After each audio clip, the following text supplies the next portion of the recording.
તો સાબરકાંઠા જિલ્લામાં જમ્મુ કાશ્મીરમાં થયેલ હુમલાનો ભારે વિરોધ કરાયો છે।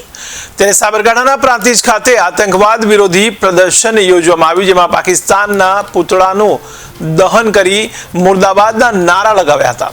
ત્યારે સાંસદ સહિત વિવિધ સંસ્થાઓ અને સંગઠનોના પ્રમુખો પણ હાજર રહ્યા હતા। ત્યારે કાર્યકરો તેમજ વેપારીઓ પણ મોટી સંખ્યામાં ઉપસ્થિત રહ્યા હતા।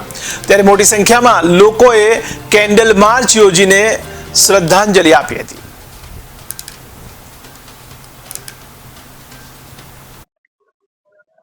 इस्लामिक जिहादी आतंकवादियों द्वारा हिंदुओं पर ये जघन्य अपराध करीने एमનું खून કરવામાં આવેલું જે છે એ આતંકવાદી પ્રવૃત્તિને વિશ્વ હિન્દુ પરિષદ તેમજ રાષ્ટ્રીય સ્વયંસેવક સંઘ અને તેની સાથી સંસ્થાઓ આ જઘન્ય અપરાધને વખોડી કાઢે છે અને એવી અપીલ કરવામાં આવે છે કે આવા આતંકવાદીઓને તેમની ભાષામાં જવાબ આપવામાં આવે તથા ભારત દેશમાંથી જ્યારે પર્યટકો જતા હોય ત્યારે કોઈના કોઈ રીતે છંછેડવાના પ્રયત્નો કરી અને જે આતંકવાદીઓએ પર્યટકો પર જે ક્રૂરતા ભરી જે ઘાતકી હત્યાઓ કરી છે એના વિરોધમાં અને જે પર્યટકોએ એમનો જીવ ગુમાવ્યો છે, સ્વજનોએ જીવ ગુમાવ્યો છે,